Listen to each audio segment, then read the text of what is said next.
ഇവൾക്കെന്ന് പറഞ്ഞാൽ ഇപ്പൊ ഞാൻ കുറെ തവണയായിട്ട് ശ്രദ്ധിക്കുന്നുണ്ട്, കുറച്ച് ഫോൺ വിളിയൊക്കെ കൂടുതലാണ് എന്നത്. സാരിയൊക്കെ മാറ്റി ചുരിദാറൊക്കെ ഇട്ട് തുടങ്ങിയപ്പോഴേ എനിക്ക് സംശയം തോന്നിയിട്ടുണ്ടായിരുന്നു പലതും. അപ്പൊ ഇതൊക്കെ സത്യമായിരിക്കും, അവള് വേറെ എവിടെയെങ്കിലും പോയതായിരിക്കും എന്നൊക്കെ. ഹായ്, ഹലോ, അസ്സലാമു അലൈക്കും, welcome back to my channel. വൈഫിന് ഒരു സർപ്രൈസ് കൊടുക്കാമെന്ന് കരുതിയിട്ടാണ് ഗൾഫിൽ നിന്ന് സുബൈർ നാട്ടിലേക്ക് വന്നത്. ഇവിടെ വന്നപ്പോൾ കതകും പൂട്ടിയിട്ട് അവൾ എവിടെയോ പോയിരിക്കുന്നു. അത്യാവശ്യ കാര്യം പറയാതെ വരുന്നവർക്ക് ഇങ്ങനെ തന്നെ വേണം. അപ്പോ പിന്നെ പുറത്ത് കിടക്കട്ടെ, കുറച്ചു നേരം പുറത്ത് തന്നെ ഇരിക്കട്ടെ, അവളെ ഒന്ന് വിളിച്ചു നോക്കാമെന്ന് കരുതി. വിളിച്ചു നോക്കാന്ന് പറഞ്ഞാൽ ഗൾഫിലെ സിം ഇവിടെ നാട്ടിൽ ഉപയോഗിക്കാൻ പോലും കഴിയുന്നില്ല. ആകെ പെട്ടുപോയി. യാത്രാ ക്ഷീണവും പിന്നെ വിശപ്പും ഒക്കെ ആയിട്ട് ആകെ ഒരു തളർച്ചയായി സുബൈറിന്. എങ്കിലും കുറച്ചു നേരം വെയിറ്റ് ചെയ്തിരിക്കാമെന്ന് കരുതിയിട്ട് അങ്ങനെ ഇരിക്കുകയായിരുന്നു.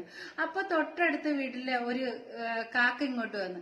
അയാൾ ചോദിച്ചു, ബീരാൻകുട്ടി എന്നാണ് അയാളുടെ പേര്. ആ ബീരാൻകുട്ടി ചോദിച്ച്, ആ സുബൈറെ, നീ എപ്പോ വന്നു മോനെ, നീ അകത്തേക്ക് കേറിയില്ലേ? അപ്പൊ പറഞ്ഞു, ഇല്ല, അവൾ എവിടെ പോയിരിക്കുന്നത്, കതവ് പൂട്ടിയിട്ടാ വന്നത് എന്ന് പറഞ്ഞു. അപ്പൊ ബീരാൻകുട്ടി ചോദിക്കുകയാണ്, നീ അവളോട് പറഞ്ഞില്ലേ നീ വരുന്ന കാര്യം? അപ്പൊ ഇയാളൊന്ന് മൂളി. സന്ധ്യയായി. ഇവള് ഈ കതവും പൂട്ടിയിട്ടിട്ട് എവിടെ പോയി കിടക്കുകയാണ്? സുബൈറിന് എന്തൊക്കെയോ ചിന്തകൾ ഇങ്ങനെ വരുവാണ്. ഈ സന്ധ്യ സമയത്ത് ഇവൾ ഇത് എവിടെ പോയത് എന്നൊക്കെയുള്ള ഒരു ചിന്ത. അപ്പൊ ഈ ബീരാൻകുട്ടിയൊക്കെ പറയാണ്, സുബൈറെ, നീ അവളെ ഒന്ന് വിളിച്ചു നോക്ക്. അപ്പൊ സുബൈർ പറയാണ്, എന്റെ ഫോണിൽ നിന്ന് അവളെ വിളിക്കാൻ പറ്റത്തില്ല, എന്റെ സിം ഇവിടെ ഉപയോഗിക്കാൻ പറ്റത്തില്ല എന്ന്. അപ്പൊ ബീരാൻകുട്ടി എന്ന് പറഞ്ഞാൽ തൊട്ടടുത്ത വീട്ടിലാണ്.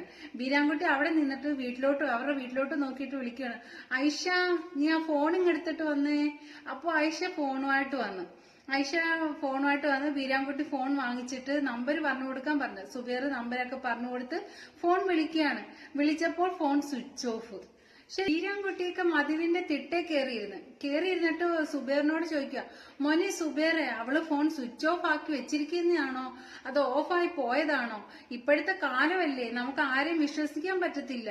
അപ്പൊ ഈ ഐഷു കെട്ടിയവനോട് പറയാണ്, എന്താ നിങ്ങൾ പറയുന്നേ, അത് ദൂരയാത്രയൊക്കെ കഴിഞ്ഞിട്ട് വന്നതല്ലേ, ക്ഷീണിച്ച് വന്നതല്ലേ, അങ്ങനെയൊന്നും സംസാരിക്കല്ലേ, അതിനെ വെറുതെ ബേജാറാക്കല്ലേ നിങ്ങൾ എന്ന് പറഞ്ഞു. അപ്പൊ ഐഷിനോട് ഈ ബീരാൻകുട്ടിക്ക് പറയാ, ശരി ശരി, നീ വീട്ടിൽ പോയിക്കോ, ഞാൻ കുറച്ചു കഴിഞ്ഞ് വന്നേക്കാം എന്ന് പറഞ്ഞിട്ട് ഐഷുമായി അങ്ങ് പറഞ്ഞു വിടുവാണ്. അപ്പോ ഇങ്ങനെ വഴിയിലോട്ട് നോക്കി ഇരിക്കുകയാണ് ബീരാൻകുട്ടിക്ക. ബീരാങ്കാക്ക മതിലിന്റെ തിട്ടേ കയറിയിരുന്നിട്ട് സുബൈറിനെ നോക്കുന്നുണ്ട്, ഇടയ്ക്ക് റോഡിലോട്ട് നോക്കുന്നുണ്ട്. അപ്പോ റോഡിൽ കൂടെ ആരോ വരുന്നത് കണ്ട്. ഗോപാലമൂപ്പരാണ് ആ റോഡിൽ കൂടെ വന്നത്. അപ്പൊ ബീരാങ്കാക്ക വിളിക്കുവാണ്, ഗോപാലമൂപ്പരെ, ഇങ്ങോട്ടൊന്ന് വന്നേ. അയാൾ പെട്ടെന്ന് തന്നെ ഗേറ്റ് തുറന്ന് അകത്തേക്ക് വന്നു. എന്നിട്ട് ചോദിച്ചു, എന്തു പറ്റി എന്നും ചോദിച്ചിട്ടാണ് അയാൾ വന്നത്. അപ്പൊ ഇവിടുത്തെ സംഭവങ്ങളെല്ലാം ഈ ബീരാങ്കാക്ക ഗോപാലമൂപ്പർ എടുത്ത് പറഞ്ഞു കൊടുത്തു.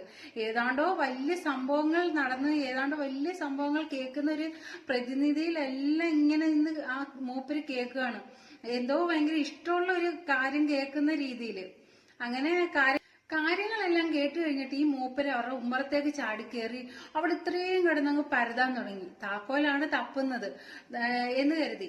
എന്നിട്ട് കുറെ നേരം ഇങ്ങനെ തപ്പുക. അപ്പൊ ഈ സുബൈർ പറഞ്ഞു, മൂപ്പരെ, അത് അവിടെ തപ്പണ്ട, ഞാൻ അവിടെ എല്ലാം നോക്കിയതാ, 3-4 തവണ ഞാൻ എല്ലായിടവും പറക്കി അരിച്ചു നോക്കിയതാ, പക്ഷെ അവിടെ അങ്ങും ഒരു താക്കോലും ഇല്ല എന്ന് പറഞ്ഞു. അപ്പൊ ഇയാളിങ്ങ് പുറത്തേക്ക് ഇറങ്ങിയിട്ട് ബീരാൻകുട്ടി അടുത്ത് വന്നിട്ട് പറയുവാണ്, ഞാൻ താക്കോല് മാത്രമല്ല തപ്പിയത്, അവൾ അവിടെ എവിടെയെങ്കിലും ഒരു കത്ത് വല്ലതും എഴുതി വെച്ചിട്ടുണ്ടോ എന്നാണ് ഞാൻ തപ്പിയതെന്ന് പറഞ്ഞു. അപ്പൊ ബീരാൻകുട്ടി പറഞ്ഞു, നീ വെറുതെ അവനെ ബേജാറാക്കാൻ വേണ്ടിയിട്ട് ഇങ്ങനെയൊന്നും സംസാരിക്കല്ലേ മൂപ്പരെ, നീ അങ്ങനെയൊന്നും സംസാരിക്കല്ലേ എന്ന് പറഞ്ഞു. ഇങ്ങനെ അതും ഇതൊന്നും പറയല്ലേ മൂപ്പരെ എന്ന് ബീരാൻകുട്ടിയൊക്കെ പറഞ്ഞു. അപ്പൊ പറയാണ്, ബീരാൻകുട്ടി അടുത്ത് ഈ മൂപ്പര് പറയാണ്, നിങ്ങൾ പത്രമൊന്നും വായിക്കാറില്ലേ ബീരാനിക്ക? ഇപ്പോഴത്തെ കാലം അങ്ങനെയാണ്, നമുക്ക് ആരെയും വിശ്വസിക്കാൻ പറ്റത്തില്ല. ഇവൾക്കെന്ന് പറഞ്ഞാൽ ഇപ്പൊ ഞാൻ കുറെ തവണയായിട്ട് ശ്രദ്ധിക്കുന്നുണ്ട്, കുറച്ച് ഫോൺ വിളിയൊക്കെ കൂടുതലാണ് എന്ന് ഈ ബീരാനിക്കയോട് പറയാണ്. പെട്ടെന്ന് മതിലേ ഇരുന്ന ബീരാനിക്ക പെട്ടെന്ന് ചാടി താഴോട്ട് ഇറങ്ങിയിട്ട് വന്ന്, ആ ശരിയായിരിക്കാം, ഇവളാണെങ്കിൽ പണ്ട് സാരിയായിരുന്നു ഉടുത്തിരുന്നത്, ഇപ്പോഴൊക്കെ ചുരിദാറാണ് ഉപയോഗിക്കുന്നത്. സാരിയൊക്കെ മാറ്റി ചുരിദാറൊക്കെ ഇട്ട് തുടങ്ങിയപ്പോഴേ എനിക്ക് സംശയം തോന്നിയിട്ടുണ്ടായിരുന്നു പലതും.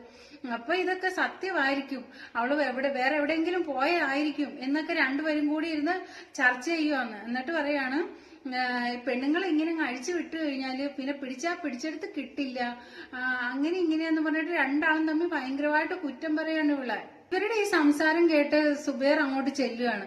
എന്നിട്ട് ചോദിച്ചു, നിങ്ങൾ രണ്ടാളും എന്താ പറയുന്നത്? എനിക്ക് പണി കിട്ടിയെന്നാണോ പറയുന്നത്? അപ്പം ഇവര് പറയാണ്, ഗോപാലേട്ടൻ പറയാണ്, എനിക്ക് എന്റെ മനസ്സിൽ തോന്നിയത് ഞങ്ങൾ പറഞ്ഞു എന്നേ ഉള്ളെന്ന്. അപ്പൊ ഈ സുബൈർ പറയാണ്, നിങ്ങൾക്ക് ഇഷ്ടമുള്ളത് പറയാൻ, വായി തോന്നുന്നതൊക്കെ ചുമ്മാ ഇങ്ങനെ പറയാൻ പറ്റുമോ? ഈ സുബൈറിന് ആകെ ക്ഷമ നശിച്ച്. കാരണം സന്ധ്യയായി, തന്റെ ഭാര്യയാണ് ആരുടെയോ കൂടെ ഒളിച്ചോടിയെന്നുള്ള രീതിയിലാണ് ഇവരുടെ സംസാരം. ആകെപ്പാടൊരു ബേജാറായി ഇങ്ങനെ നിൽക്കുകയാണ്. അപ്പൊ ഇതിങ്ങനെ ക്ഷമ നശിച്ച ആ ഒരു അവസ്ഥയിൽ വന്നപ്പോ തന്നെ ഒരു ഗേറ്റ് കടന്നൊരു ഓട്ടോ കയറി വരുന്നത് കണ്ട്. അത് അവളായിരുന്നു. ഓട്ടോയിൽ നിന്ന് അവൾ ഇറങ്ങി ഓട്ടോക്കാരന് ക്യാഷ് കൊടുത്തിട്ട് തിരിഞ്ഞു നോക്കുന്നത് സുബൈറിന്റെ മുഖത്തേക്ക്. ശരിക്കും അവള് സന്തോഷം കൊണ്ടിട്ട് കണ്ണു പൊത്തി അങ്ങ് കരഞ്ഞുകൊണ്ട് പെട്ടെന്ന് അവന് ഓടിപ്പോയിട്ട് പരിസരം പോലും മറന്ന് അവനെ കെട്ടിപ്പിടിക്കുകയാണ് ചെയ്തത്. കുറച്ചു നേരം അവരങ്ങനെ തന്നെ നിന്ന്. കുറെ നേരം കഴിഞ്ഞപ്പോ സുബൈർ ആണെങ്കിൽ അവളെ പിടിച്ചു വരുത്തിട്ട് പറഞ്ഞു, ഡി പെണ്ണ്, നീ എന്താ കാണിക്കുന്നത്? പരിസരത്തൊക്കെ ആള് നിൽക്കുന്ന കണ്ടില്ലേ എന്ന് ചോദിച്ചു. അപ്പോഴാണ് അവൾ അതൊക്കെ ശ്രദ്ധിക്കുന്നത്. അടുത്ത ആള് നിൽക്കുന്നതും ഒക്കെ അവള് ശ്രദ്ധിക്കുന്ന ആ സമയത്താണ്. അപ്പൊ ഇവള് ചോദിക്കുകയാണ്, ഇക്ക എന്താ എന്നോടത്തൊന്ന് വിളിച്ചു പറഞ്ഞിട്ട് വരാനത്?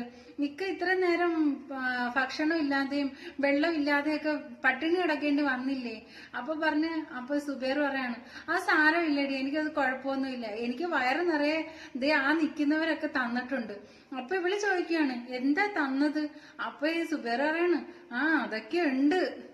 സുബൈർ മുറ്റത്തേക്ക് ഇറങ്ങിയിട്ട് രണ്ടുപേരോടത്തായിട്ട് പറഞ്ഞു, എന്റെ ഒളിച്ചോടി പോയ ഭാര്യ തിരിച്ചു വന്നു. അപ്പൊ എങ്ങനെയാ, നിങ്ങൾ നിൽക്കുന്നോ അതോ പോകുന്നോ?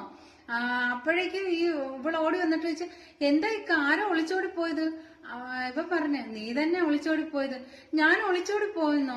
ഞാനാണെങ്കിൽ നിങ്ങളുടെ ഉമ്മയ്ക്ക് സുഖമില്ലാതെ ഹോസ്പിറ്റലിൽ കൊണ്ടുപോയിരുന്നയാ. എന്നിട്ട് തിരിച്ച് തറവാട്ടിൽ കൊണ്ടാക്കിയിട്ട് തിരിച്ചു വരുന്ന വഴിക്ക് ഒരു ഉത്സവമായിരുന്നു. അങ്ങനെ 3 മണിക്കൂറോളം എനിക്ക് റോഡ് ബ്ലോക്കായിരുന്നു. അങ്ങനെ 3 മണിക്കൂറോളം എനിക്ക് അവിടെ കിടക്കേണ്ടി വന്നു റോഡില്. അതാ ഇത്ര ലേറ്റ് ആയത് എന്ന് പറഞ്ഞു. ശരിക്കും പറഞ്ഞ ഒന്നും പറയാൻ വയ്യ. രണ്ടുപേരും നിന്ന് വിയർക്കുവാണ്. ഈ മൂപ്പരും ബീരാൻകുട്ടിക്കായും എല്ലാം നിന്നങ്ങ് വിയർക്കുവാണ്. എന്ത് പറയണമെന്ന് അറിയാൻ വയ്യാതെ. ബീരാൻ കാക്കയും മൂപ്പരും കൂടി ഗേറ്റ് തുറന്ന് പുറത്തേക്ക് ഇറങ്ങാൻ പോവാണ്. അപ്പൊ സുബൈർ പറഞ്ഞു, രണ്ടുപേരും ഒന്ന് നിന്നേ എന്ന് പറഞ്ഞിട്ട് പിടിച്ചു നിർത്തിയിട്ട് പറഞ്ഞ്, മറ്റുള്ളവരുടെ ഭാര്യമാര് ചുരിദാർ ഇടണോ സാരി ഉടുക്കണോ എന്നൊക്കെ തീരുമാനിക്കുന്നത് അവരവരാണ്, അല്ലാതെ നാട്ടുകാരല്ല തീരുമാനിക്കുന്നത്. ഇപ്പൊ അവരുടെ ഡ്രസ്സിങ്ങില് അത് അവരുടെ ഇഷ്ടമാണ്. അവരുടെ ഭർത്താക്കന്മാർക്ക് പോലും അവരുടെ ഡ്രസ്സിങ്ങില് ഒരു പരിധിയിൽ കൂടുതൽ എന്തെങ്കിലും പറയാനുള്ള അവകാശമില്ല, അധികാരവും ഇല്ല. പിന്നെ ഞാൻ എന്റെ ഭാര്യയ്ക്ക് അവർക്ക് ഇഷ്ടമുള്ള ഡ്രസ്സ് ഇടാനുള്ള അധികാരമൊക്കെ ഞാൻ കൊടുത്തിട്ടുണ്ട് എന്ന് പറഞ്ഞു. ഈ രണ്ടുപേരും ഒന്നും മിണ്ടാതെ തലയും കുനിച്ചിട്ടങ്ങ് നടന്നു പോവുകയാണ് ചെയ്തത്. സുബൈർ തിരിഞ്ഞു വന്ന് അവളുടെ കയ്യെ പിടിച്ച്, ഇവിടെ നീയും ഞാനും ഇല്ല, നമ്മൾ മാത്രമേ ഉള്ളൂ എന്നും പറഞ്ഞിട്ട് അകത്തേക്ക് പോയി രണ്ടാളും കൂടി. അപ്പൊ ഇന്നത്തെ വീഡിയോസ് ഇത്രയൊക്കെയുള്ളൂ. ടാറ്റാ.